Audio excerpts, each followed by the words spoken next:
जी। सपा के नेता ने रेप किया है, इसीलिए चुप्पी साधे हुआ है पूरा विपक्ष। बिल्कुल मैडम, वो नगर अध्यक्ष है। एक समय था जब उसके घर में पुलिस चौकी चलती थी। और भदरसा का रहने वाला, मैं तो वहाँ का प्रॉपर रहने वाला हूँ। मैं वहाँ के हर एक क्षेत्र से जानता हूँ। और अगर ऐसा कुकृत्य कार्य किया है तो अभी तो बुलडोजर बाबा ने अभी तो घर ही गिराए हैं। अभी मैं मांग करूंगा कि उसका इनकाउंटर हो, और इनकाउंटर अगर नहीं होता है तो अगले चौराहे पर उसको फांसी पे लगता है। देश प्रसाद कहते हैं जो भाजपा है, जो योगी आदित्यनाथ सरकार अरे है, वो तो मैडम अंग्रेजी बोलने लगा है इस समय। अवधेश प्रसाद पासी जो एक अब तो ये प्रधानमंत्री तक बात पहुंच गई। प्रधानमंत्री जी ने कहा कि इसके ऊपर सख्त कार्रवाई होगी। अब उनको प्राइवेट वार्ड में भी शिफ्ट किया गया बिटिया को, और उसको सुरक्षा भी दी गई। मैं कहता हूँ ऐसे दरिंदों के ऊपर लंबी कार्रवाई खींचती क्यों है? जब दोषी बिटिया बता रही है कि इसने मेरे साथ किया, गलत काम किया इसने और इसके नौकर ने। अखिलेश यादव को क्या मोहित खान है जो उस पर इतना भरोसा है, जो डीएनए टेस्ट की बात कर रहे मैडम 10 सीटों पे इलेक्शन बाकी है, 2027 आना बाकी है। अगर मुसलमानों के खिलाफ, ये चाहे वो दरिंदे क्यों ना हो, सच के खिलाफ खड़े हो जाएंगे तो मुसलमान इनको वोट क्यों देंगे? वो दोबारा कहीं ना कहीं भाग जाएंगे। आपने देखा ओबीसी ने एक बात भी बोली हो, वो चंद्रशेखर रावण। जो लोग बचाने का काम करते हैं ना, उनके साथ साथ यूपी के बाबा को बोलना चाहूंगा। यूपी के बाबा दैट्स मीन कि बुलडोजर बाबा। और बुलडोजर बाबा में ब्रिग नहीं होता मैडम, ना वो किसी भी जाति, संप्रदाय, पंथ को देखते हैं। अगर उनका बुलडोजर चल जाता है तो उनके बुलडोजर में ब्रिग नहीं होता है। बहुत बहुत धन्यवाद देना चाहूंगा परम पूज्य योगी आदित्यनाथ महाराज जी का, कि जिनको मैंने ऐसे मुख्यमंत्री को चुना। और राहुल गांधी पप्पू भैया की बहन, इसकी बहन की मजे जो कहती है लड़की हूँ लड़ सकती हूँ, जब हाथरस में एक पाखंडी बाबे के साथ कुकर में 122 मौतें होती हैं, वहाँ पर तुरंत पहुँच जाता है। और अयोध्या में अगर कोई घटना घटित होती है तो वहाँ पर ना कोई ट्वीट आता है, ना कोई प्रेस कॉन्फ्रेंस होती है, कुछ भी नहीं होता। तो ऐसे नेताओं को जनता जागरूक हो चुकी है, और इस बार 99 पे लाके दे दिया है। अगले महीने 50 भी क्रॉस नहीं कर पाएंगे।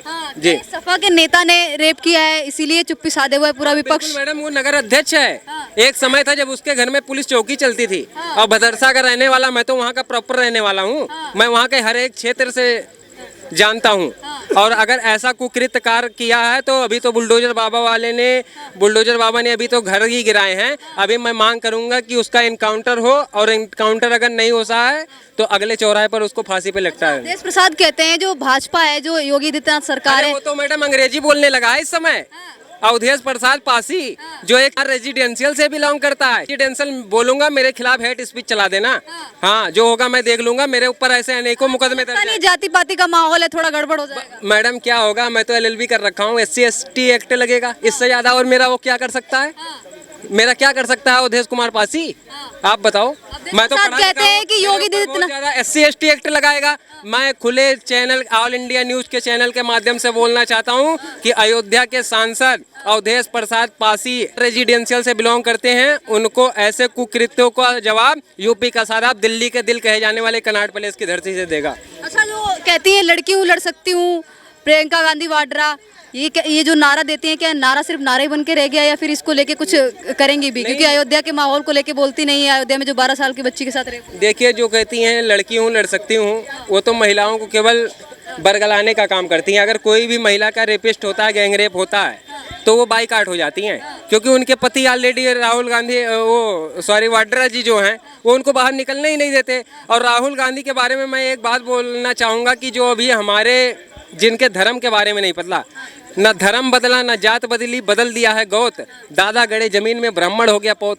मैडम, जब उनकी जाति का कोई पता ही नहीं है, और अनुराग ठाकुर जो हिमाचल प्रदेश का बेटा आज उनसे क्वेश्चन कर रहा है, उनसे ज्यादा तो मैं मानता हूं कि अनुराग ठाकुर जी पढ़े लिखे हैं, जो आज हमारे संसद में आवाज उठाने का काम करते हैं। हम युवाओं की बात करते हैं और जातीय जनगणना कराने की बात करते हैं। जातीय जनगणना कराने से क्या होगा मैडम? कुछ नहीं होगा इस देश का। इतने सबके बाद भी सपा के कुछ नेता हैं वो जो कहते हैं कि पीड़ित बच्ची के साथ हम लोग खड़े हुए हैं, उसका पूरा समर्थन करते हैं। देखिए मैडम, जब बीजेपी के नेता ने परम पूज्य योगी आदित्यनाथ महाराज जी के पास उस पीड़ित महिला को मिलवाया, आज तो उसके पास धमकियां मिल रही हैं, और हम लोग उन पीड़ित परिवार के साथ हैं। और जो ऐसा कुकृत्य काम करेगा, चाहे वो हिंदू हो, मुस्लिम हो, सिख हो, ईसाई हो, कोई भी जाति विशेष संप्रदाय का हो, यूपी का सादाब सबसे पहले उसके लिए आगे आएगा। सर क्या नाम? राहुल मैम। सर, राहुल गांधी और पूरा विपक्ष है वो हाथरस जाता है, हाथरस की बात करता है। अयोध्या को लेके, अयोध्या कांड में जो, अयोध्या में जो रेप हुआ है, उसको लेके अभी तक क्यों चुप्पी साधे? मैडम आपने अभी तक कोई एक किस्सा मुझे बता दो जहां पर इनके गठबंधन की सरकार हो या इनके नेता शामिल हो और वहां की बहन बेटियों को इन्होंने अपने परिवार का सदस्य समझ के वहां पहुंची हो। परिवार का सदस्य छोड़िए, इंसानियत के नाते ही वहां पहुंचे हो तो नहीं जाएंगे। मणिपुर पूरे भारत को बता देंगे कि विश्व के अंदर नहीं, भारत के नक्शे में मणिपुर एक जगह है जहां किसी एक बहन बेटियों को ऐसा नंगन करके भगाया गया और प्रधानमंत्री जी वहां नहीं जाते। लेकिन वही अमित शाह जी वहां सेना भेज देते हैं, खुद चले जाते हैं। प्रधानमंत्री जी संसद में बोलने आते तो ये भाग खड़े होते हैं उनका अपमान करके, ये नहीं बताएंगे। लेकिन संदेश खाली नहीं जाएंगे। इन्हीं के निगम पार्षद की बिटिया थी नेहा, उसकी चाकू गोद के लव जिहाद में हत्या कर दी, उसके घर नहीं जाएंगे। अब हाल ही में इनके सपा के अध्यक्ष रहे जो अपना जहाँ पे ये बड़ा शोर मचा रहे थे, अयोध्या जीत गए, अयोध्या जीत गए। मैं कहता हूँ इसलिए अयोध्या जीत रहे थे कि वहाँ पर दलित परिवार की बच्चियों के साथ ऐसी बार्बरता कर पाओ, ऐसा दुष्व्यवहार कर पाओ। अब बताइए, मतलब इनको इतनी भी लाज शर्म नहीं है कि एक तरफ तो ये छुआछूत फैलाते थे पहले कि दलित SC ST ये छुआ, इनको पीछे रखो, ये पिछड़े हैं, ये निचले तबके के, ये दबे रहने दो, इनकी क्या औकात है, ये हमारे साथ बैठेंगे, ओए तू हमारे आगे बोलकर लाते मारते थे। जब इन्हीं की बहन बेटियों के साथ ये ऐसा दुष्कर्म करते हैं तब इनको नहीं लगता ये SC ST OBC ये वही पिछड़ा तबका। इनका गांधी वाड्रा है, वो भी कहती हैं लड़की हूँ लड़ सकती हूँ। वो इस मुद्दे को लेके भी अभी तक चुप्पी साधे हुए हैं, उन्होंने भी कुछ बयान नहीं दिया है अभी। वो लड़की हूँ लड़ सकती हूँ, लेकिन किसके खिलाफ लड़ सकती हूँ ये हम समझ नहीं पाए। लड़की हूँ लड़ सकती हूँ, अपने भाई को जबरदस्ती प्रधानमंत्री बनाने के लिए लड़ सकती हूँ, अपने पति रॉबर्ट वाड्रा को बचाने के लिए लड़ सकती हूँ, अपनी माँ का एक सपना जो है उसके बेटे को प्रधानमंत्री बनता देखने का वो पूरा करने के लिए लड़ सकती हूँ, अपनी जो खानदानी सभ्यता संस्कार है जिस पे किसी की भी जान जाती है चली जाए, कोई भी समुदाय निराश होता है हो जाए, लेकिन प्रधानमंत्री गांधी परिवार के तय करने पर ही बनेगा, उसकी शिक्षा चाहती हूँ। बेटी हूँ लड़ सकती हूँ, ये ऐसे लोगों से लड़ना चाहती है, लेकिन बेटी हूँ मैं उनसे नहीं लड़ सकती हूँ जो हमारे गठबंधन का हिस्सा हो और अवधेश कुमार के नीचे बैठता हो और किसी दलित लड़की से बलात्कार कर दे, उससे नहीं लड़ सकती। संदेश खाली के अंदर 1 महीने तक बहन बेटियों को बदल बदल करके बलात्कार हो रहा हो, मैं उनसे नहीं लड़ सकती। मेरे ही निगम पार्षद की बेटी के साथ बलात्कार हो जाए, मैं उससे जाकर के नहीं लड़ सकती। लव जिहाद के अंदर नाम बदल बदल के कितनी साक्षी श्रद्धा जैसी लड़कियों को काट दे, मैं उन लड़कियों के लिए नहीं लड़ सकती। मैं सिर्फ अपने परिवार पे कोई बात आए तो लड़ सकती हूँ। हमने समझा नहीं, हमें समझा ये महिला है, इंदिरा गांधी जी की झलक दिखती है लोग इनके अंदर कहते हैं, लेकिन इंदिरा गांधी कहाँ लड़ गई थी? फिर इंदिरा गांधी का भी जब खतरनाक समय आया, आपातकाल जब उन्होंने लगाया तो जनता ने उनको दरकिनार किया, उसके बाद सिखों का नरसंहार किया तो उनके ऊपर वो हुआ। तो जैसी करनी वैसी भरनी।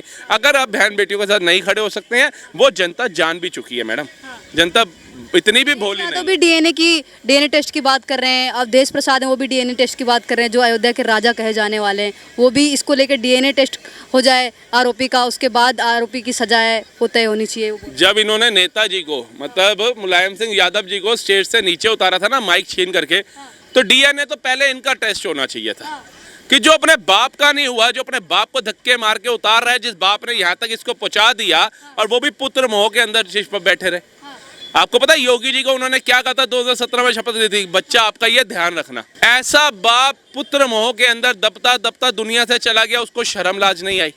उसने कितना छोटा सा शब्द बोल दिया कि डीएनए करा देना, मतलब उस बिटिया की पीड़ा कोई मायने नहीं रखती, उसके माँ बाप का दुख दर्द कोई मायने नहीं रखता, उसके समाज के ऊपर जिनको इन्होंने हमेशा रोंदा है वो कोई मायने नहीं रखता। 2000 रुपये ले लो, बच्चा गिरा दो, ये कहना बड़ा आसान लगता था इनको, और आजकल धमका रहे हैं उनको जाकर के कि मार दिए जाओगे तुम, कोर्ट से कचहरी से केस वापस ले लो। और उसकी माँ रोते हुए बयान दे रही है, आज तक पे देख रहा था मैं। अब तो ये प्रधानमंत्री तक बात पहुंच गई, प्रधानमंत्री जी ने कहा कि इसके ऊपर सख्त कार्रवाई होगी। अब उनको प्राइवेट वार्ड में भी शिफ्ट किया गया बिटिया को और उसको सुरक्षा भी दी गई। मैं कहता हूँ ऐसे दरिंदों के ऊपर लंबी कार्रवाई खींचती क्यों है? जब दोषी बिटिया बता रही है कि इसने मेरे साथ किया, गलत काम किया इसने और इसके नौकर ने। अखिलेश यादव को क्या मोहित खान है जो उस पर इतना भरोसा है, जो डीएनए टेस्ट की बात कर रहे हैं? मैडम 10 सीटों पे इलेक्शन बाकी है, 2027 आना बाकी है। अगर मुसलमानों के खिलाफ ये चाहे वो दरिंदे क्यों ना सच के खिलाफ खड़े हो जाएंगे तो मुसलमान इनको वोट क्यों देंगे? वो दोबारा कहीं ना कहीं भाग जाएंगे। आपने देखा ओबीसी ने एक बात भी बोली हो, वो चंद्रशेखर रावण जो आई दलितों का मसीहा बन के था, जो बाबा साहब की प्रतिमा को ले लेकर के घूम रहा था, आपने देखा उसकी एक भी प्रतिक्रिया आई हो? कहाँ गया भाई? दलितों का मसीहा था तू, बाबा साहब की आदर्श सहित उनको लेकर के चल रहा था कि बाबा साहब का संविधान मोदी पलट रहा है, तू अपने दलितों की आवाज नहीं उठा पा रहा। तू कुछ कर पाएगा देश के अंदर? तुम सब मुसलमानों के तलवे चाटने के लिए पैदा हुए, ये सच्चाई है। ये सब मुसलमानों के वोट के लिए इतने गिर जाएंगे, इतने गिर जाएंगे, भगवान न करे इनकी बहन बेटियों के साथ ऐसा हो जाए ना, ये उसमें भी आंखें बंद कर लेंगे कि भाई इसमें मुसलमान का रोल था।